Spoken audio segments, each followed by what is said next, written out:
하나님 말씀을 보겠습니다. 요한복음 15장 1절로 8절에 있는 말씀 봉독해 드리겠습니다.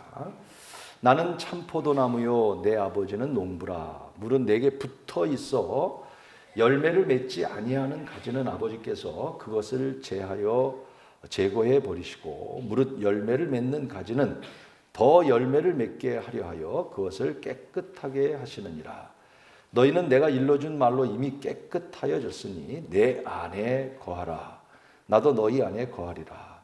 가지가 포도나무에 붙어 있지 아니하면 스스로 열매를 맺을 수 없음 같이 너희도 내 안에 있지 아니하면 그러하리라. 나는 포도나무요 너희는 가지라. 그가 내 안에 내가 그 안에 거하면 사람이 열매를 많이 맺나니 나를 떠나서는 너희가 아무것도 할 수 없음이라. 사람이 내 안에 거하지 아니하면 가지처럼 밖에 버려져 마르나니 사람들이 그것을 모아다가 불에 던져 사르느니라. 너희가 내 안에 거하고 내 말이 너희 안에 거하면 무엇이든지 원하는 대로 구하라. 그리하면 이루리라. 너희가 열매를 많이 맺으면 내 아버지께 영광을 받으실 것이요 너희는 내 제자가 되리라. 아멘. 오늘 요한복음 15장의 포도나무의 비유는 너무나 우리가 잘 아는 말씀이죠. 이것은 예수님이 이제 사역을 마무리하실 때에 이제 죽을 날을 얼마 남겨두지 않고 사역의 마지막 때에 하신 말씀이에요. 그때 두 가지를 말씀하셨어요. 그렇잖아요. 우리가 죽기 전에 말한다고 하는 것은 굉장히 의미가 있는 얘기잖아요.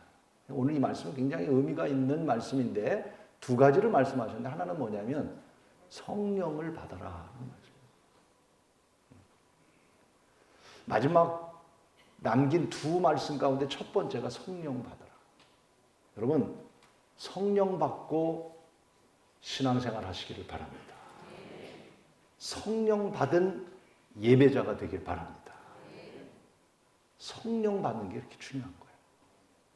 오늘은 성령에 대한 이야기가 아니고 두 번째 하신 말씀이 뭐냐면 오늘 이 비유를 통해서 하시는 말씀이 뭐냐면 제목이기도 합니다. 첫째는 성령을 받으라는 거고 두 번째는 열매를 많이 맺어 하나님께 영광을 돌려라.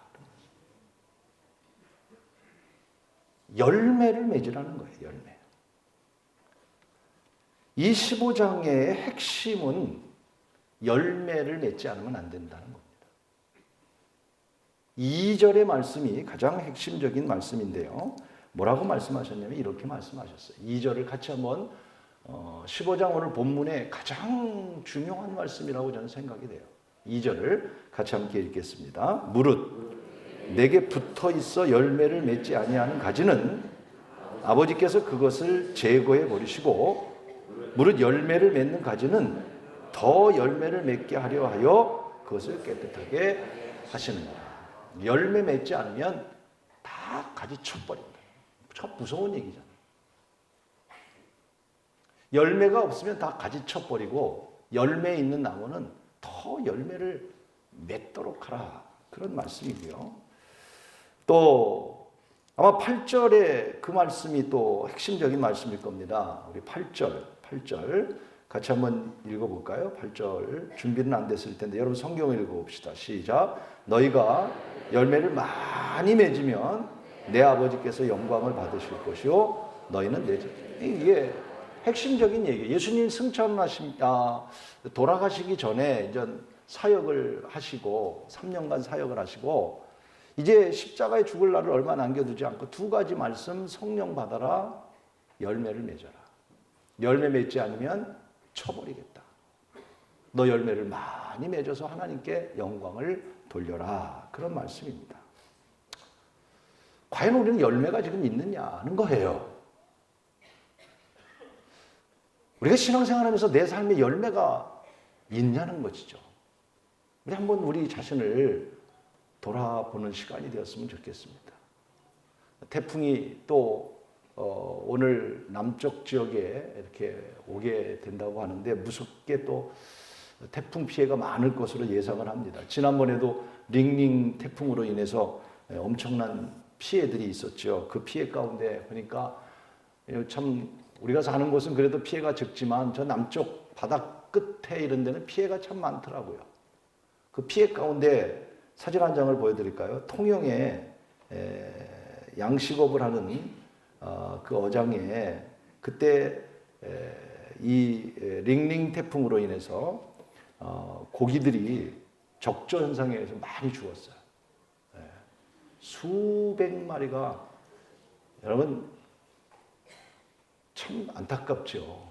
태풍으로 인해서 적조 현상이 일어나면서 그뿐인가요?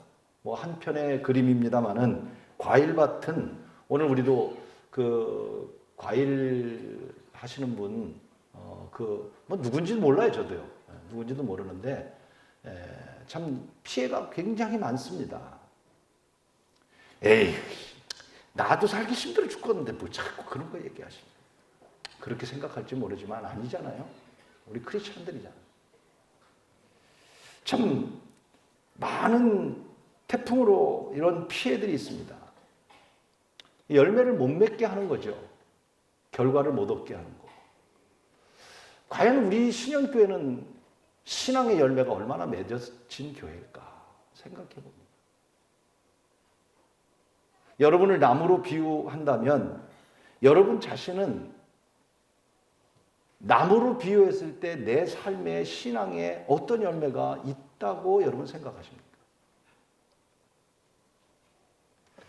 태풍과 같이 무서운 시험이 과일을 다 떨어뜨리듯이 내 신앙에 열매를 맺지 못하도록 마귀는요 우리를 흔들어댑니다. 그래서 열매를 맺었다가도 다 떨어져요.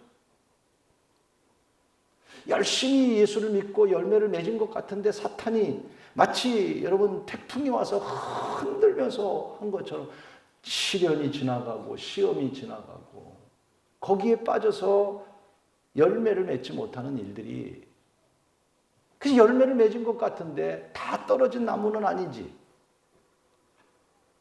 마태복음 21장에 예수님이 시장하셔서 무화과나무 밑으로 가셨죠. 예수님이 가셔서 무화과 열매를 따시려고 했다고 하는 말은 그때가 무화과 철이니까 가신 거예요.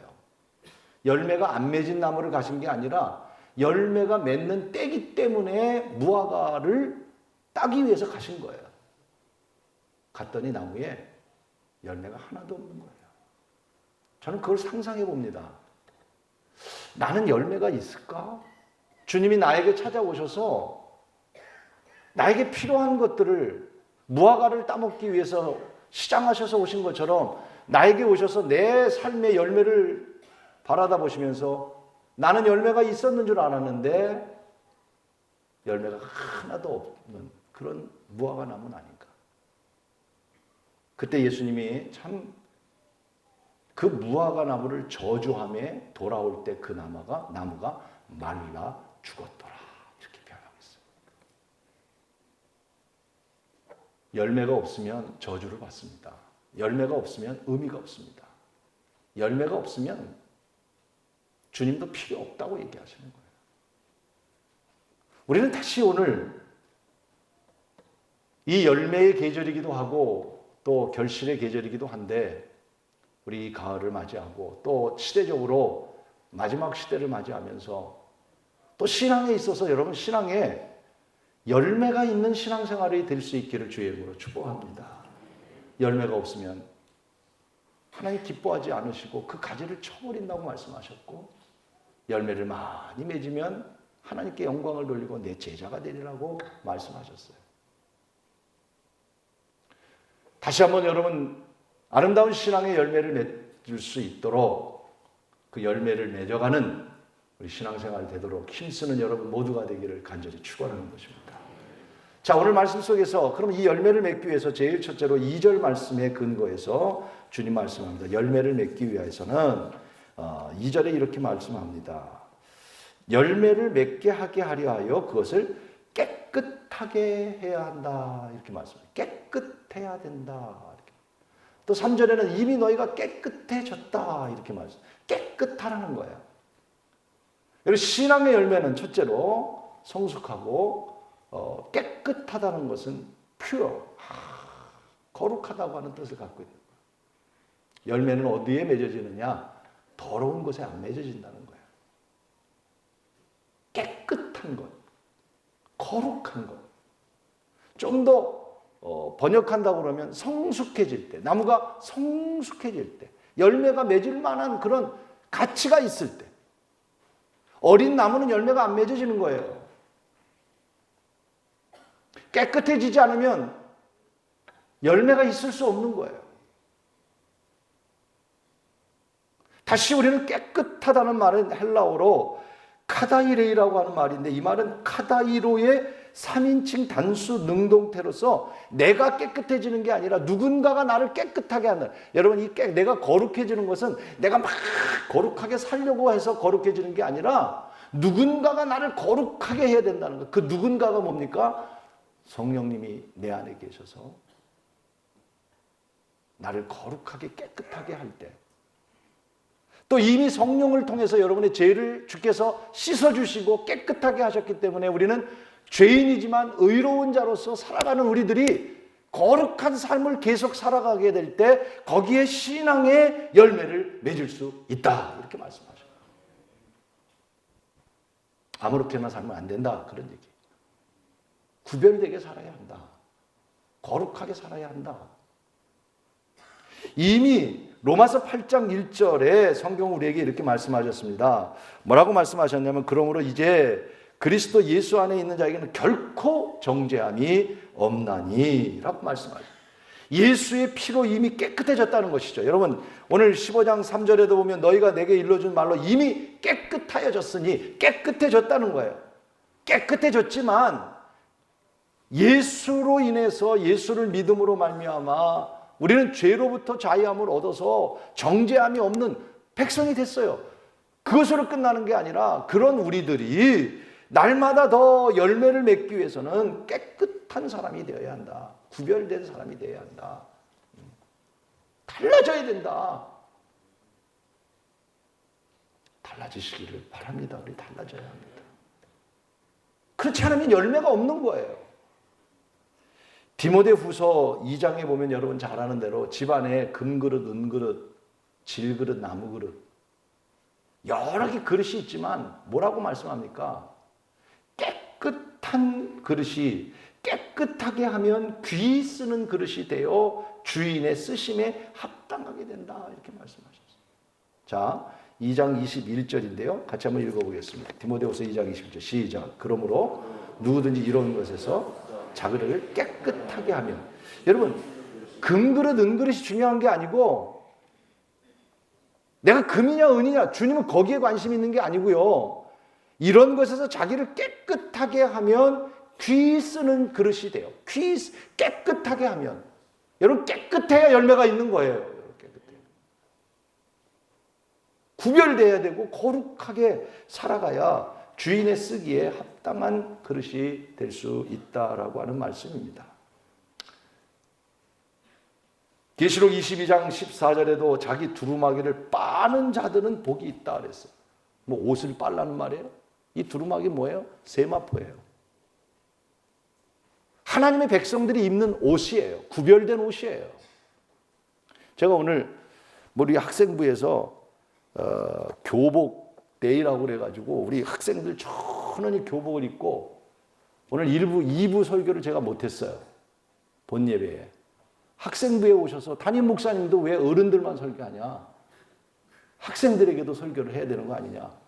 그래서 오늘 제가 9시 예배는 학생부 예배 갔는데 또 갔더니 45년 전에 입었던 교복을 나보러 입으라는 거예요. 사진을 좀 보여드릴 거. 저는 별로 잘 안 어울렸는데 우리 교육국장인 우리 안한식 장로님은 교복을 입었는데 완전히 17살이더라고요. 교복을 입으니까 여러 생각이 나더라고요. 여러분 옷이 뭐예요? 그 사람이 신분을 말하는 거잖아요. 세마포가 뭐예요? 거룩한 하나님의 백성이 입는 옷을 말. 근데 이 옷을 빠는 자가 복이 있다고 얘기했어요. 계시록에.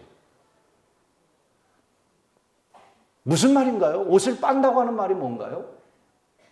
거룩해지라는 거죠. 날마다 자기 죄를 고백하면서 구별되고 거룩하게 살아가야 복 있는 자가 된다고 말씀하고 있습니다. 왜 예수 믿는 사람들이 더 나쁜 사람이 많아요? 반성해야 돼요. 반성해야 돼요. 아니, 우리 동네 말고 딴 동네 얘기하는 거예요. 그러면 안 돼요. 예수 믿는 사람들이 그러면 안 돼요. 거룩하게 살아야 되고 좀 다르게 살아야 되고 법을 좀 지켜야 되고 질서도 지켜야 되고 위아래도 알아야 되고 양심도 있어야 되고.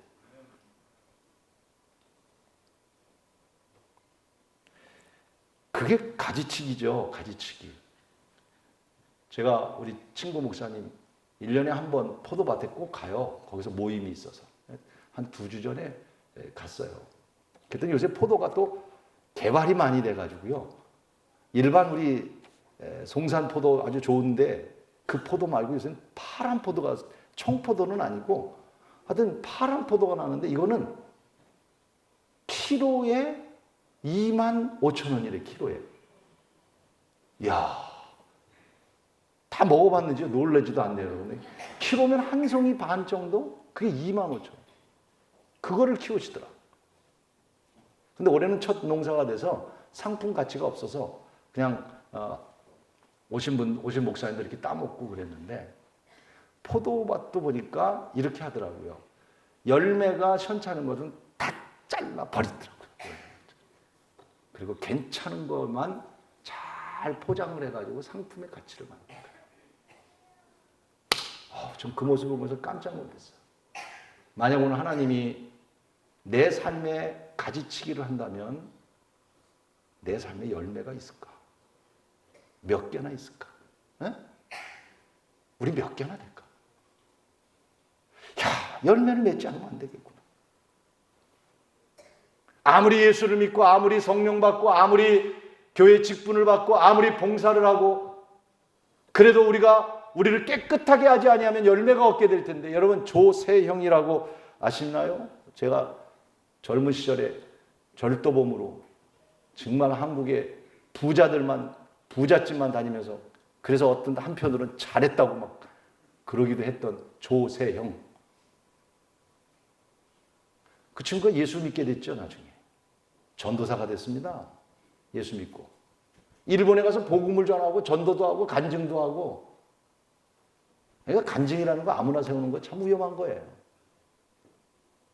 그러다가 조세형이라는 사람이 일본에 가서 선교한다고 설교도 하고 뭐 전도사가 되고, 그런데 또 도둑질을 했어요. 그게 오래된 얘기인데 근래에 조세형이가 80살이 넘는데 얼마 전에 좀도둑하다 또 걸렸어요. 웃을 일이 아니죠. 우리들이죠. 여러분, 우리가 거룩하지 않으면, 우리도 거듭나지 않으면 다 가짜라는 거죠. 열매가 없는 거짓된 신앙이라는 거죠. 우리는 회개해야 합니다. 다시 회개해야 합니다. 로마서 7장, 바울은 그래서 예수의 피로 구원받았지만, 바울과 같은 분도 이렇게 얘기해요. 예수의 피로 구원받았지만 내 안에 있는 죄가 너무 커서 이 죄가 나를 다스려서 날마다 나는 이 죄와 싸운다. 맞습니다, 여러분. 죄악과 우리는 싸울 수밖에 없는 그런 우리들입니다. 그래서 그 죄악으로 인해서 우리는 열매가 없게 됩니다. 여러분, 집안에도 보면 곰팡이 쓰는 데가 있죠. 곰팡이 쓰는 데는 아무리 닦고 선풍기를 갖다 놓고 또 닦고 선풍기를 갖다 놓고 또 닦고, 여러분 아멘 할 때까지 또 닦고, 아무리 해도요 곰팡이 나는 데는 계속 납니다. 정말 잘 안 져져요. 정말 잘 안 져져요. 죄는 그런 거예요. 그 죄가 항상 우리 안에 있는 거예요. 우리는 여러분, 정말 우리가 예배 한 번 드리는 거로 신앙생활을 한다면 우리는 착각하고 있는 겁니다. 열매 없는 신앙입니다.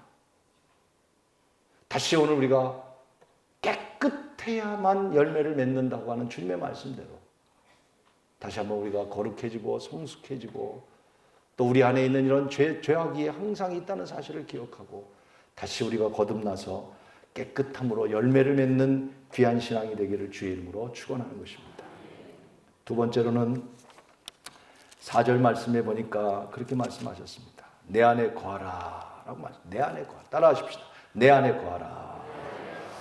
내 안에 거한다는 말이 뭘까요, 여러분? 내 안에 거하라. 그 말은 주님의 삶을 따라가라. 주님의 삶을 따라가라. 주님과 동행해라. 이 내 안이라는 말은 영어로 in Christ, in Jesus. 바울이 가장 많이 쓴 단어입니다. in, 안에라는 말이에요. 내 안에. 오늘 본문에 제가 적어봤던 10번 정도 사용했어요. 바울의 신학에서 중요한 것이 in, 내 안에라는 단어가 바울 신학에 굉장히 중요한 것으로 얘기를 합니다. 이 내 안이라고 하는 말의 뜻은 뭐냐면 이런 뜻입니다. 최대한 가까이, 그런 뜻을 갖고 있습니다. 좋죠? 최대한 가까이. 멀어지면 안 돼요. 교회도 멀어지면 안 돼. 네. 가까워야 돼. 멀어지면 신앙이 멀어지게 돼요. 예배도 가까워져야 돼요. 예배가 점점 멀어지는 건 주님과 멀어지는 거예요.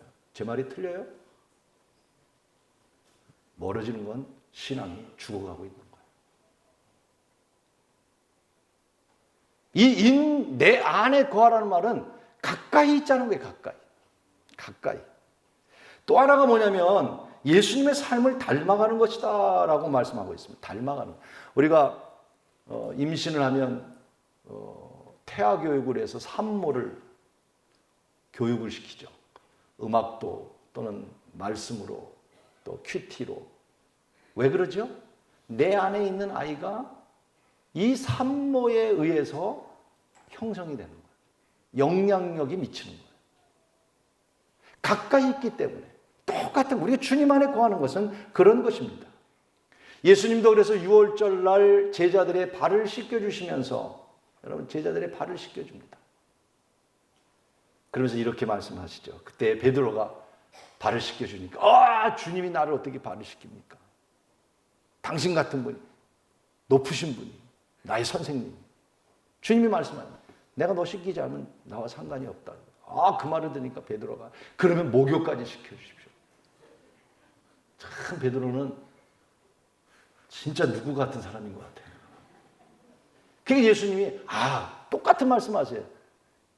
이미 깨끗해졌다고 오늘 3절에 말씀한 것처럼 한 번 씻은 자는 그렇게 하지 않아도 된다. 똑같은 말씀. 오늘 본문의 말씀하고 다 똑같은 말씀. 이미 저와 여러분 예수 믿어서 우리가 구원받은 사람들에게는 구원받았기 때문에 우리는 죄인이지만 죄 가운데 살지만 하나님이 의롭게 인정해 주신 하나님의 자녀인 줄로 믿습니다. 자녀된 우리들은 그래서 날마다 우리 죄를 씻어야 된다고 말씀하신 그 말씀이죠. 그런데 사실은 그런 깊이 있는 말씀도 의미가 있지만 그 제자들의 발을 씻기고 난 다음에 마지막 주님 하신 말씀의 핵심은 이거였습니다. 내가 이같이 행한 것처럼 너희도 이같이 행해라. 이렇게 말씀합니다. 내가 행한 것 같이 너희도 이같이 행하려고 내가 본을 보였다. 제자들에게 하시는 말씀입니다. 이제 앞으로 내가 십자가를 진 것처럼 너희들 십자가 질 수도 있는 거야. 십자가도 져야 돼. 아셨어요, 여러분? 예수 믿고 다 복만 받는 게 아니라 예수님이 십자가를 진 것처럼 당신들도 십자가를 좀 져야 된다. 그 말입니다, 여러분. 내가 십자가 질 거야. 내가 고통을 당할 거야. 너도 그렇게 해야 되는 거야.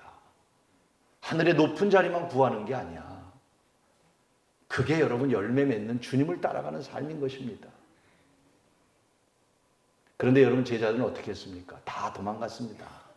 어느 누구도 남지 않았습니다. 과연 제자들도 도망갔다면 저와 여러분은 마지막 시대에 우리가 믿음을 지킬 사람이 얼마나 있을까요? 주님 말씀대로 믿음의 사람이 얼마나 있겠느냐, 열매가 얼마나 있겠느냐. 우리는 무장해야 합니다. 그래서 바울이 강조한 것 같이 주님의 삶을 우리는 따라가야 합니다. 하나님의 영광을 위해서 모든 것을 버렸습니다. 가문도 버리고 명예도 버리고 학문도 버렸습니다. 내게 그리스도의 흔적을 가졌다고 말씀하면서 갈라디아서 2장 20절에는 귀한 말씀을 하시죠. 내가 그리스도와 함께 십자가에 못 박혔나니 그런즉 이제는 내가 사는 것이 아니라 내 안에 그리스도께서 사신 것이라. 내가 예수 안에 사는 것은 나를 위한 것이 아니라 자기 자신을 버리신 하나님의 아들을 믿는 믿음 안에서 사는 것이니라. 이것이 바울의 고백이 아니라 오늘 저와 여러분의 고백이 되어서 오늘 우리는 주님 안에 산다는 것은 그런 뜻이에요. 주님의 삶을 닮아가는 것고 주님과 함께 동행하는 것. 그래서 우리는 주님을 가까이 해야 되는 거예요. 맹모 삼초지교를 알지 않습니까? 맹자의 어머니가 3번이나 이사를 하면서 이사할 때마다 묘지에 가면 에이고 예? 시장에 가면 맨날 장사나 하고 그러니까 서당까지 가니까 그제서야 무엇을 가까이 하느냐. 맹자의 어머니가 3번 이사한 것처럼 오늘 여러분 다시 우리가 주님 안에 주님을 따라가는 여러분이 되기를 간절히 축원하는 것입니다. 그래야 우리는 열매를 맺을 수 있는 거예요. 주님과 함께 주님을 따라가고 주님의 삶, 그것이 in Christ. 주님 안에 거하는 삶이에요. CTS 우리 교회 행전 200주년이래요. 200주년. 그러면 200회면은 상당히 많이 한 거죠. 네. 그래서 저쪽 양주 쪽에서 양주가 아니라 하여튼 저쪽 있어요. 여기 포천 넘어서 그 먼 데서 한옥집에서 촬영이 있다 그래가지고 가서 이제 촬영을 이렇게 찍는데 보니까 사업하시는 분도 한 3분이 오셨더라고요. 사업 회장님들이더라고요. 목사님 2분하고 좌담을 이렇게 하는데 좌담 때는 그 얘기를 안 하신 것 같은데 좌담 때 그런 얘기를 하세요. 저는 방송 나와서 만두, 유명한 만두인데 그 만두 회사의 회장님이 있으더라고요. 그때 근데 가만히 생각하니까 좌담하고 나서 보내준다는데 아직까지 안 보내줬네요. 그 여자분인데 교회 행전에 그 사업체가 나온 거예요. 그래서 이런 얘기를 하세요. 그때 제가 참 그 얘기에 귀를 기울였어요. 일반 그 텔레비에서 먹는 프로그램에 나오면 대박이 된대요. 일반적으로. 식당 요새 많잖아요. 뭐 식당 막 소개하는 거 이런 건 프로그램 많잖아요. 그래서 그런 거 한번 나와서 방송만 한번 잘 타면 그냥 대박이래요. 막 사람들이 몰려드는데요. 뭐 이루 말할 수가 없다. 근데 기독교 방송에 나가면 대박이 나는 게 아니라 쪽박을 찬다는 거예요. 왜 쪽박을 찹니까? 그랬더니 기독교 방송에 나가고 나면 그 다음 날부터 도와달라는 사람이 얼마나 많이 전화를 하는지 이게 교회 현실이라는 거예요. 예. 교회는 다 도와달라는 거예요. 크리스찬들이 대부분 전화하는 사람 다 크리스찬들이라는 거예요. 이렇게 도와주십시오. 뭐 우리 여기 도와주십시오. 저기 도와주십시오. 저는 그 말을 들으면서 그러니까 열매가 없는 거구나. 우리는 다시 주님의 삶은 결코 그런 삶이 아닙니다. 사랑하는 여러분, 주님의 삶을 다시 배우고 주님의 삶을 다시 따라갈 수 있는, 그래서 주님 안에 거하면서 성숙한 가운데 열매를 맺는 저와 여러분이 되기를 주의 이름으로 축원하는 것입니다. 마지막 열매를 맺기 위해서는 7절 말씀입니다. 7절에 보면 너희가 내 안에 거하고 따라하십시다. 내 말이 너희 안에 거하면. 내 말이 뭐야? 하나님의 말. 그래서 마지막 열매는 내 말. 하나님의 말씀이 있는 사람에게는 열매가 있습니다. 라는 거예요. 하나님의 말씀이 내 안에 있지 아니하면 열매가 있을 수 없고, 여러분 말씀이 너 안에 거하면 무엇이든지 원하는 대로 구하라 그리하면 이루리라. 기도의 응답의 비결, 올바른 기도가 뭐냐? 열매 맺는 신앙이 뭐냐? 하나님 말씀이 내 안에 있는 거죠. 그래서 말씀대로 살아가고 말씀을 의지하고 말씀대로 행하면, 우리가 말씀대로 산다고 말하고 말씀이 중요하다고 얘기하고 말씀대로라고 얘기하지만 우리 한번 보세요. 정말 말씀대로인가? 그러나 분명한 게 있습니다. 말씀대로 살면 기적이 일어납니다. 가나의 포도주가 떨어졌을 때도 그 하인들은 마리아를 통해서 예수님께서 하라는 대로 해라. 말씀대로 해라. 여러분, 믿을 수 없는 일입니다. 어떻게 물을 갖다 붓는데 떠다 줄 수 있습니까? 그러나 말씀대로 하니까 이게 말씀의 능력인 거예요. 나는 이 체험 속에서, 이런 믿음 속에서 여러분의 열매가 있기를 주의 이름으로 축원합니다. 게네사렛 호숫가에서 고기를 잡는 베드로도 마찬가지였습니다. 밤새도록 고기 잡았죠. 한 마리도 잡지 못했어요. 그물을 깃고 있는데 주님 말씀합니다. 저 깊은 곳에 가서 그물을 던지라는. 베드로가 이런 고백을 하지 않습니까? 밤새도록 내가 수고했지만은 말씀에 의지하여 그물을 던지겠습니다. 말씀에 의지하여. 오늘도 여러분, 말씀에 의지해서 던져야 열매가 있습니다. 말씀이 있어야 오늘 변화가 있습니다. 말씀이 있어야 우리는 새롭게 될 수가 있습니다.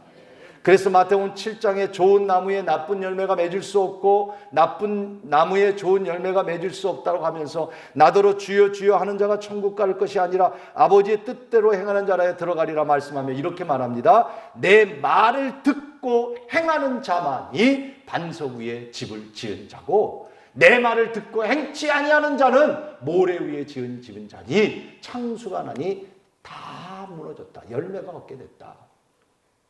사랑하는 여러분, 우리 무너지지 않는 반석 위에 지어지는 집을 세워야 할 줄로 믿습니다.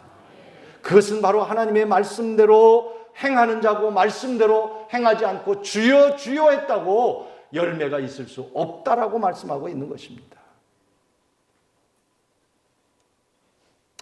40년 동안 교도 생활한 흉악한 사람이 외국 사람인데 평생을 교도소에서 살았어요.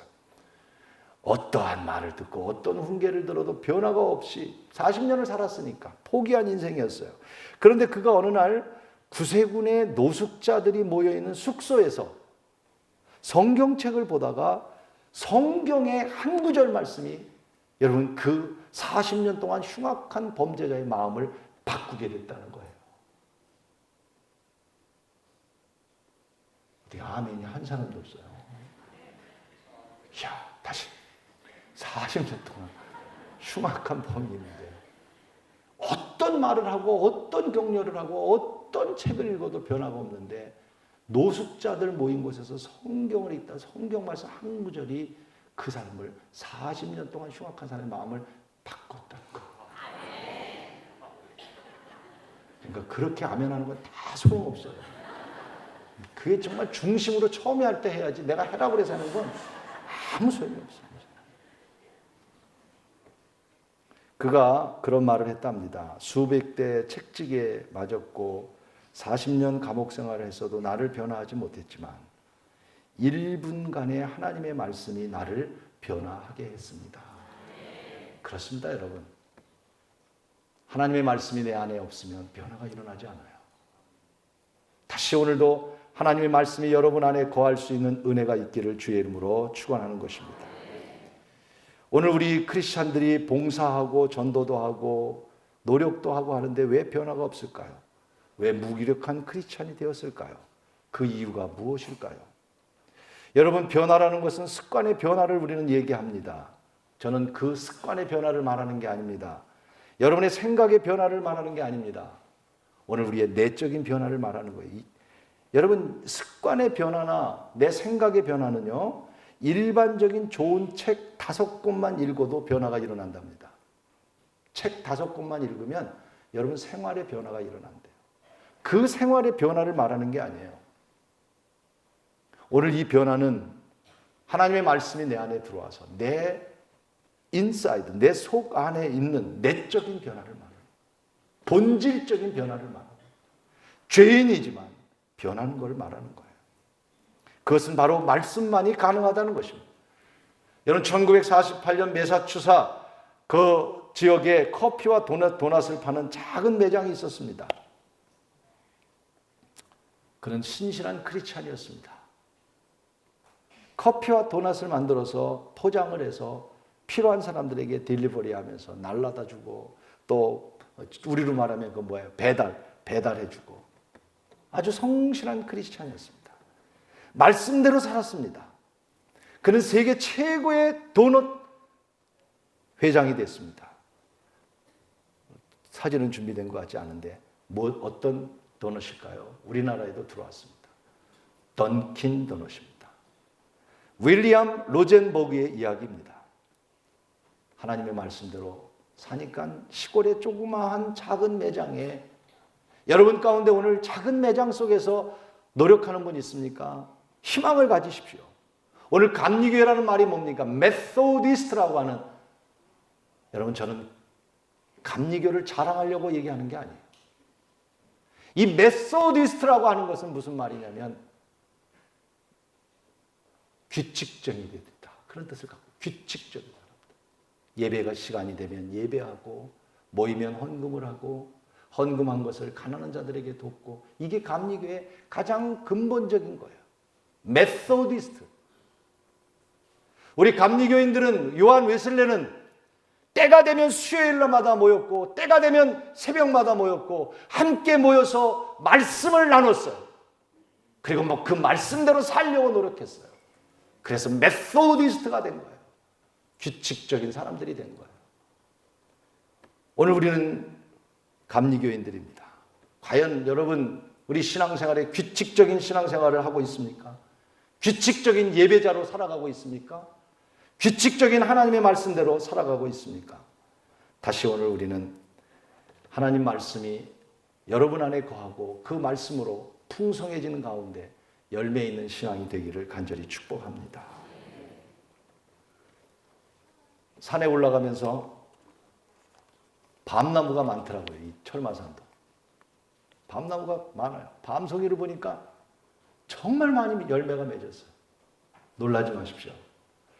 옛날 생각이 나더라고요. 야, 옛날에 밤나무에 가가지고 밤이 이제 추석 때가 되면 아람이 든다 그러죠. 이렇게 쭉 벌어져요. 그죠? 그 안에 시커먼 밤이 있으면 올라가지 않아도 나무를 한번 발로 팍 치면 그냥 두두두두두두두 떨어져. 그 떨어진 걸 가지고 또 3개로 나눕니다. 왜? 3명이 왔기 때문에. 그래서 이렇게 나눠가지고 가위바위보 해가지고 하나씩 이긴 사람이 골라가고 그랬어. 근데 요새 제가 철마산에 가서 밤나무를 이렇게 보니까요, 엄청나게 밤이 많이 맺었는데 먹을 건 하나도 없더라. 가지치기가 안 돼서 조그맣게 맺혀졌지 열매는 하나도 없는 걸 봤어. 그때 깜짝 놀랐어요. 야, 오늘 우리 신앙생활 속에도 밤송이 같이 한국교회가 엄청난 사람들이 모이기도 하고, 우리 신현교회도 1000명이 넘게 모이기도 하고 하는데, 과연 열매 있는 신앙은 얼마나 있을까? 나는 열매 있는 신앙인가? 우리 다시 한번 우리 자신을 돌아보고 열매 있는 신앙을 맺어가는 우리 신앙생활이 되기를 주의 이름으로 축복합니다.